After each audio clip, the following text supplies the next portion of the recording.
So I thought what we do today is something we probably covered before, but it's just going to be about three thread overlock, three thread decorative overlock. And the reason I'm keen to do it is it's just underused in that we all use it to sew things together, but we don't use it decoratively.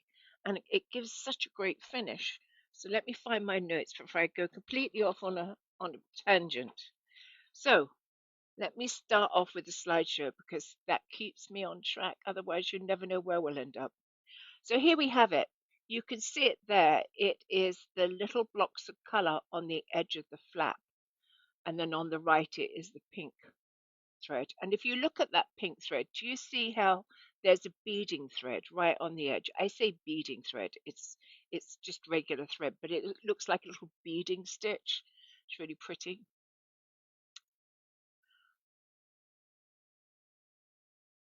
Right.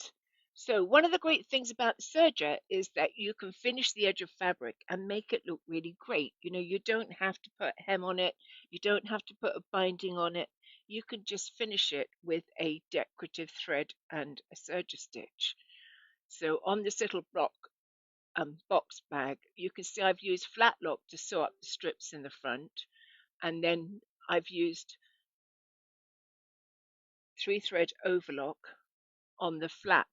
So really quick and easy. And if you look at that stitch, do you see how it looks sort of like a satin stitch, like a sewing machine satin stitch?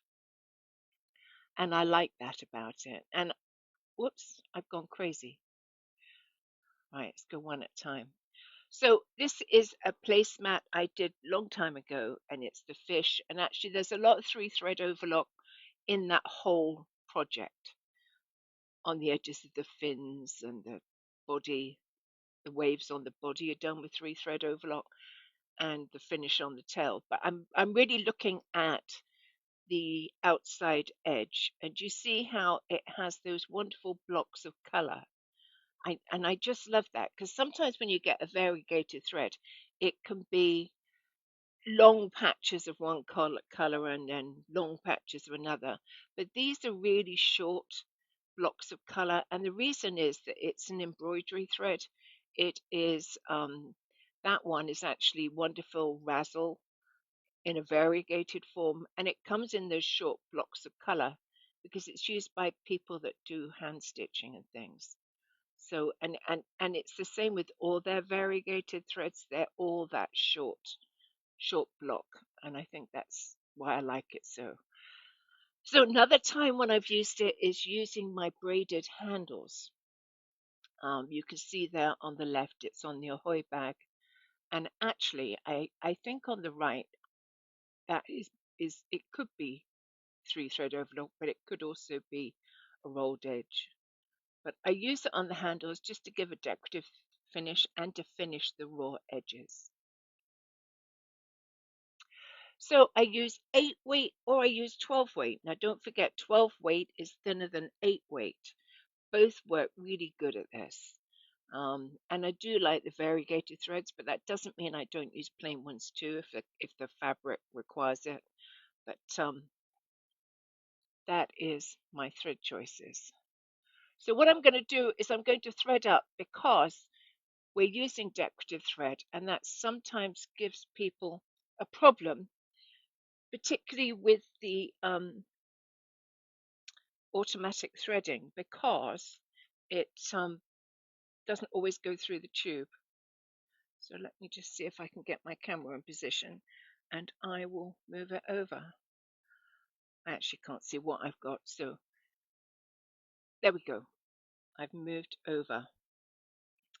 So what I'm going to do is I am going to thread up just regular serger thread in the needle, and I've already done that, okay, just to make this a little quicker. And so what I have to do is I have to get my heavier weights into the machine. Now if you have a machine that doesn't have automatic threading, you shouldn't have any problem getting your threads through the upper and lower looper. It will easily go through this machine too, but it won't go through automatically because the thread is just a little bit heavy. So I'm going to take my thread. It's an 8 weight Wonderful Eleganza. That's 100% cotton. And I love that thread. It's probably the thread I use the most. And what I'm going to do is make sure my foot is up, and I'm going to floss it. I'm using the upper looper, so it's going through the upper looper slot. And now's where I have a problem, because if I put that into the upper looper hole here, it likely isn't going to go through. I can sometimes get 12 weights through, but I can't get 8 weights through. So I am going to make a thread cradle. The thread cradle is made out of just a regular piece of serger thread. Are there notes available? Yes, I'll put the notes up as soon as I finish class. And the notes will go in my group, Deb Canham Serger Sanity Projects, because that's the only place I can put them. So what I need to do is go to threading, and I'm going to turn where wheel tells me to close my tubes. And here I have my thread cradle. It's got 2 cut ends this end, and on this end it has a loop. And I'm going to cut my 2 thread ends level and put them through the upper looper hole. And what you have to do is you have to hold on to this end.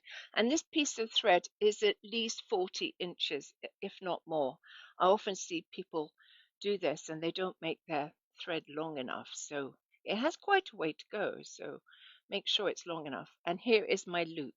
What I'm going to do is I'm going to take my decorative thread and put it through the loop.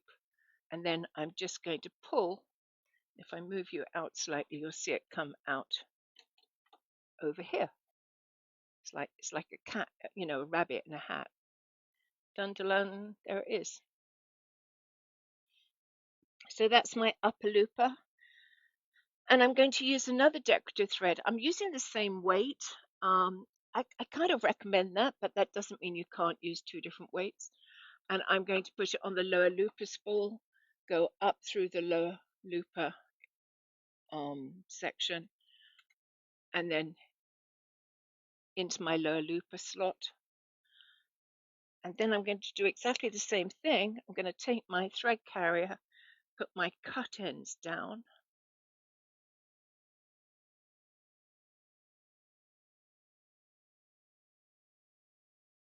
you wouldn't think that was difficult, would you?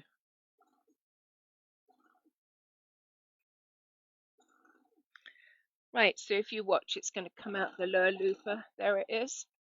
There's my thread. So again, I'm going to take the loop,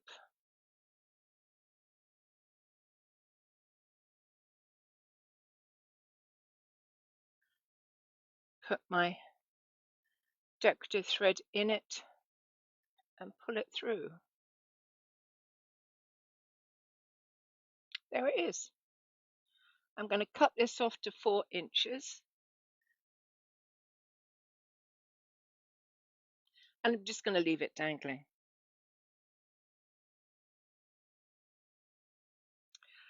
Right, so let's have a look and see what else I've got on this machine. So I'm going to use my differential feed at 1.3. And a lot of you are going to say, but why? You're just sewing cotton. Well, the reason is that when you sew on the very edge of a piece of fabric with heavy thread, it stretches the edge. So if I move it to 1.3, it compensates and I don't get a wavy edge. I've got my automatic stitch selector on A alpha. I have my stitch width on 7.5. Let's move it down about 7.5. And this is the one that counts.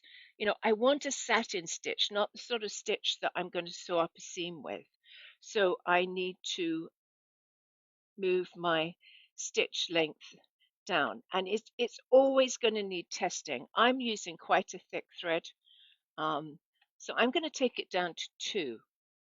And it doesn't matter which thread, which fabric, you're always going to need to test it. And once I've tested it, I'll know whether it's right or not. So what I'm going to do is I'm just going to move you in and we'll test it together.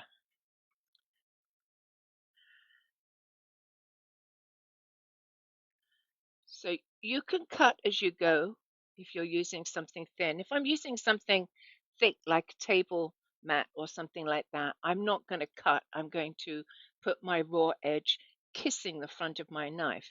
I'm always going to have my knife up because even if I'm not cutting, I want to use that cut edge as a guide. So let's see what we've got. And the secret is not to have it so close together that it's overloaded. So it's quite close together. So I'm going to go up to 2 and 1 and see if that's better. And I'll show you.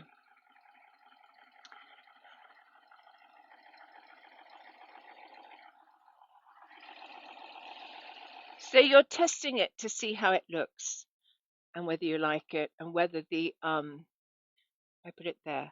I actually preferred it a little bit narrower. I think I opened up a bit too much. So I'm going to go back to 2. Okay. If I do it where it's the stitch length's not long enough, then the stitches build up on each other and then that becomes problematic in itself. So that's my plan, to use that size. I might even go down a bit, we'll see.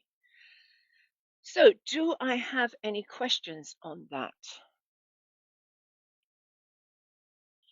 Just going to check my notes and see what I've missed, what I said that I didn't mean to. Right, threading. So I've told you, use your differential feed, otherwise you'll have a wavy edge.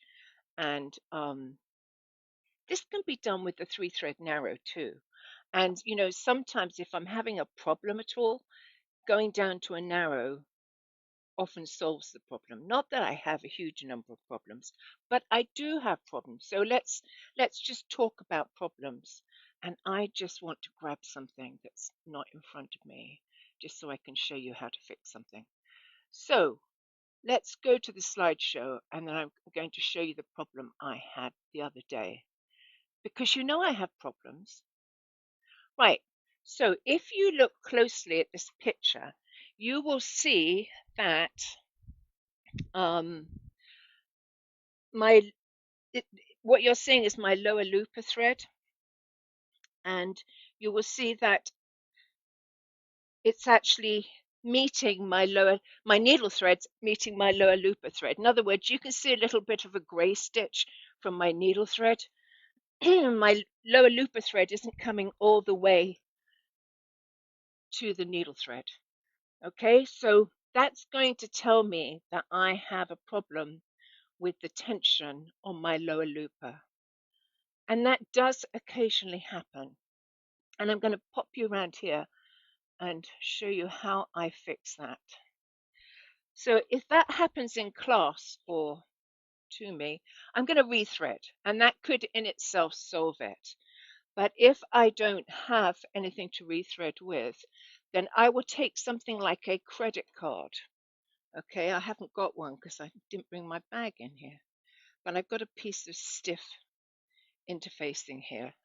And what I'll do is I'll take the thread out, and then just let me take the thread out.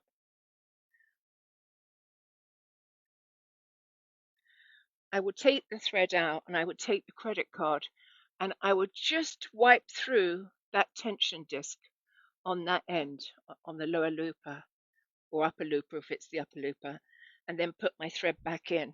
And that often cures it. So that is about one of the only problems I have with it. The other thing that occasionally happens is oh is that just sometimes I find that I get pokey threads when I'm doing a bias section. So let me go to the slideshow and I'll show you what I mean. You see this box bag here, which I taught in a class. You know, the great thing about teaching as a class is if there are problems, then you really get to know them, because when you have lots of people in a classroom, you're going to get more problems than you are when you're just sewing at home on your own. But on this bag flap, we had a ribbon, and that ribbon was really, it's just that type of fabric that really, really frays. So we had a problem going around over the ribbon, and we got pokies. So what I want to do is just show you what I do if that happens. So I am just getting out my drawer a piece of any kind of solvay type thing. Solvay is a plastic stabilizer that people use for embroidery mainly. Um, and that's exactly what I have. This one is actually heat fusible, but it will do the same job. Most of them are water soluble. So just moving you down. If you have a problem at any time with any stitch on any fabric and you can't it just doesn't look good and you think, well, what's happening, like I had with that flap, what you're going to do is you're going to put the solvay on the top, and what that does is it just stabilizes, and in the case where it's cutting, it just holds all those frayed threads, it's hard to say, frayed threads, so that they don't become pokies in your sewing project. And I often think that we'll have a look and see, but it does make for a really nice stitch. So if ever you're having a problem, that's a good thing to go to. So there, do you see how nice that stitch is? Put it down here so you can see it. Perfect, absolutely perfect. Not that it wasn't perfect before, but it does always make for a really good stitch, and then I just tear it out and it will wash away probably. If not, nobody knows it's under there. Right, I'm going to come back to the front and just check if I've got any questions, because I'm not seeing any, which doesn't mean that there aren't. So let me have a look.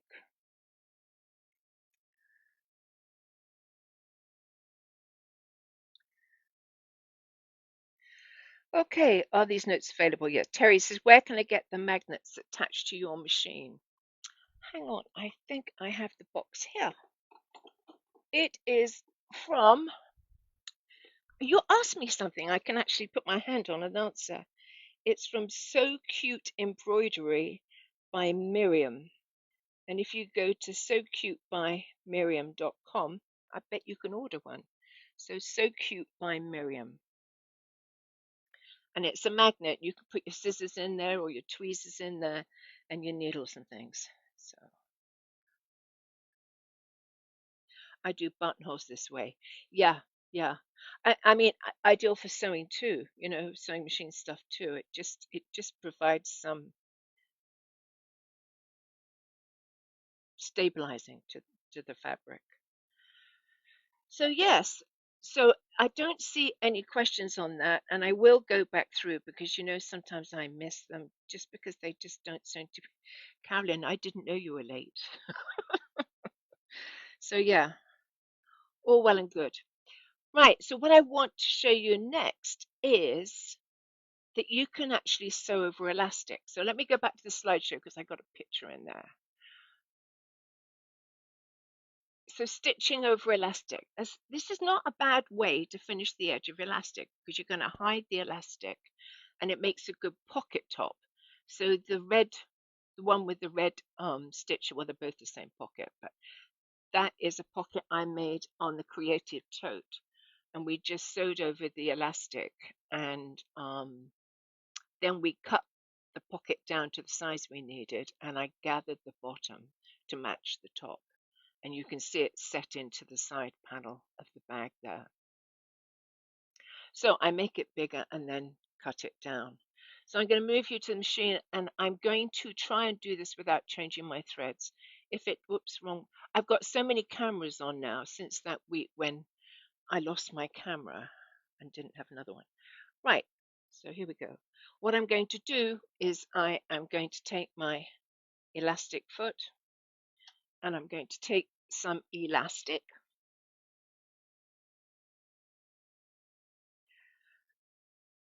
If you're going to sew in elastic, this foot is so good. So what happens is it opens up. Do you see that? It opens up. And I have to feed the elastic into there. Okay, so I'm going to do it off camera because it's fiddly.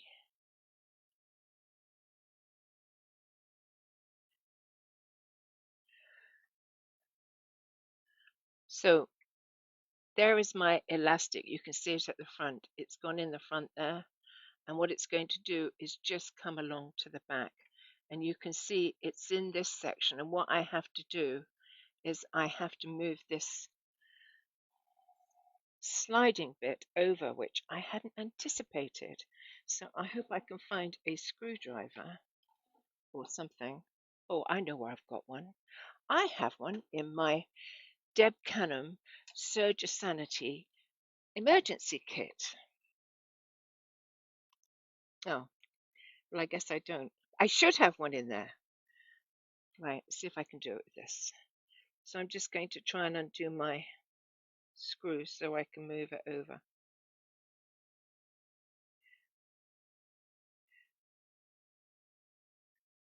Right, I've succeeded. Whoops. So let me pull that elastic up. You have to bring the elastic over. You have to bring the elastic over and then slide it so that the elastic is locked into place. And I'm not going to tighten that screw. I'm going to just hope. Right. So I'm going to remove my foot to the left. I'm going to pop this on.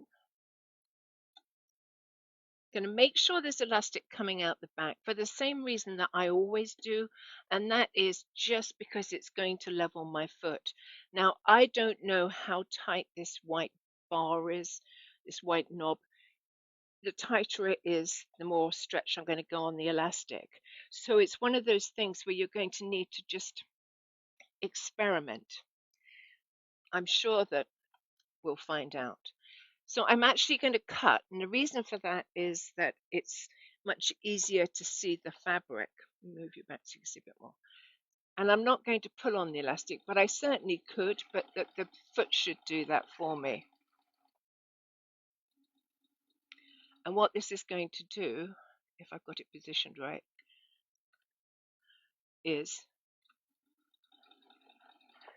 I haven't done this very well. Wouldn't you know it? Let me come off and start again. And the reason could be that I've got this way too tight. And so my stitches are building up. That's better. Right. So let's start anew.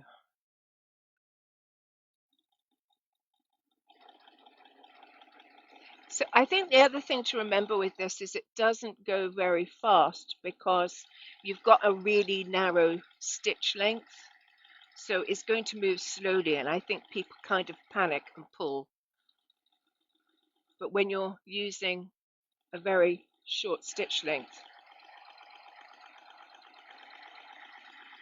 that's how it goes. Now, I would normally use regular thread in the back just so it isn't too thick, but there's nothing to say you can't use this one. And can you see it's just sewn over the edge of my thing, and it's gathered it up. I could make it a bit tighter to see if that gives us a better gather. But I like the way the stitch covers the edge, and as I say, I've used it on bags. It does make for a little bit of thickness, but I guess if you used a 12 weight, it would be thinner.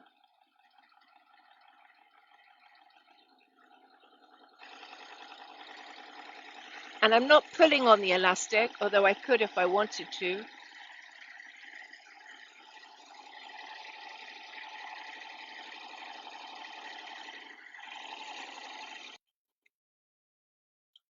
Right, so it's gathered it up a bit more, and if I keep tightening it, it's going to gather more each time, okay? But it does give a nice top to something. And here you have it down here.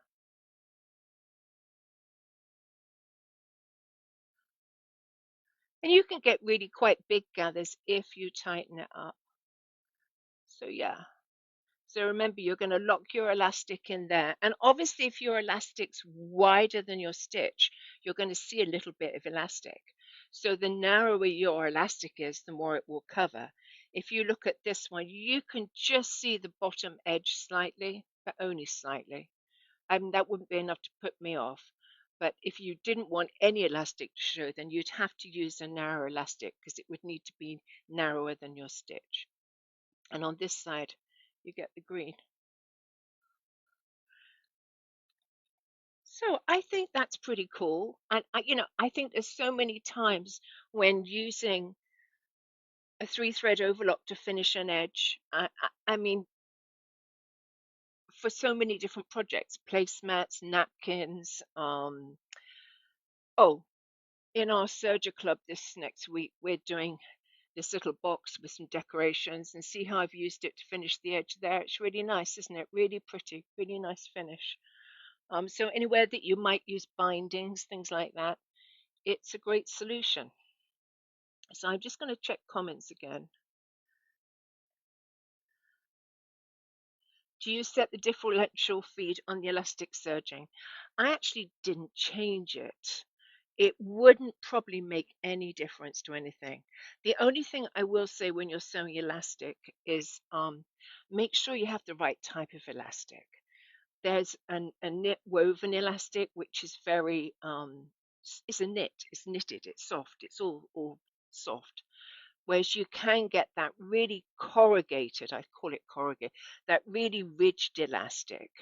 And what happens is the needles bounce off it.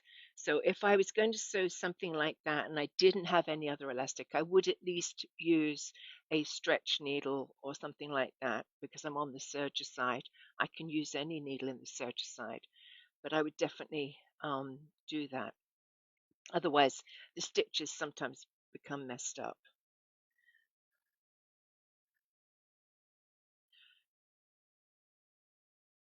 I guess we have to put things back in the proper place when we're through with them. That's my mum talking to me. I'm so proud of myself because I, it's taken me years to get as organized as I am. So I'm really quite efficient. And I'm really disappointed in myself that my screwdriver wasn't in there because I went to out the other day and I taught, what if I'd needed a screwdriver? I didn't have it. So yes, everything in its place. That used to drive me crazy, comments like that, because I was just I was always in such a hurry for everything. But now I'm older, I really like having everything in its place because then I don't spend all of my day looking for it. I do spend a lot of my day looking for things, but not all. So yeah, so the only other thing I wanted, nobody's asked me any questions that I haven't answered. Um, sorry, Patty, you had trouble finding it. I will go back through and make sure I haven't missed any questions because once they've gone down, it's hard for me to go back on this system and find it.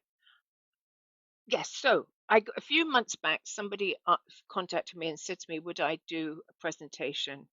Now, don't laugh, for a quilting group. Well, I am becoming a quilter. I have got a few quilts now. But anyway, I said, oh, okay. And so I did it, and I thought, well, being as it was quilting, I did told them how great flat lock stitch was for sewing strips together because a lot of quilters won't know that. And I did bindings and I did the knit woven double fold bias binder. And I showed them how you can do some really great stitching on the applaud, like in this quilt. I'm sure I've shown you, but this was the type of thing I showed them. See, this is do you see the white stitching on here? That's all the applaud. And it just makes for it's a really defining stitch. So yeah, so I showed them that. And anyway, so time went by, and of course, that event is coming up the end of this month. And because I was a presenter, I got admission to all the classes. And you're going to have to read about it because I haven't really digested it as well as I should. But I think for 2 days, you can watch it free. If you want to go back in and watch all of the lessons and all of the classes and stuff, you pay. And I think it's something like $50, $59, something like that.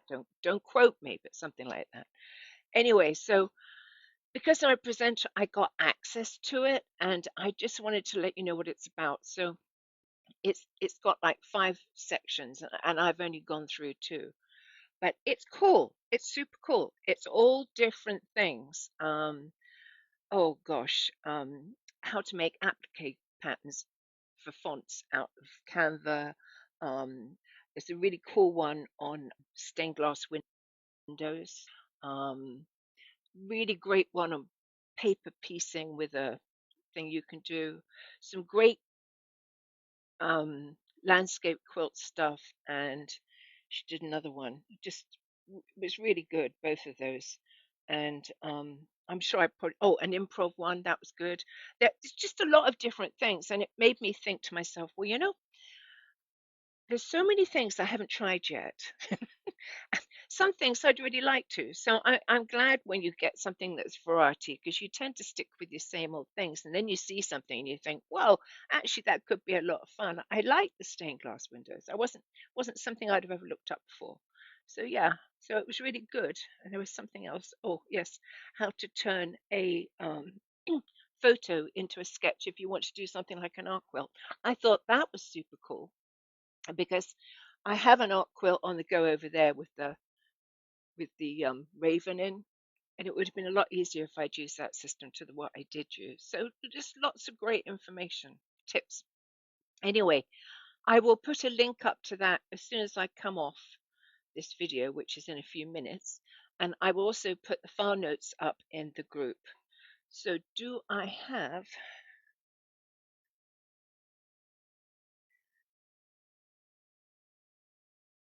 Oh, I. What is the name of the? Oh, did I not tell you that?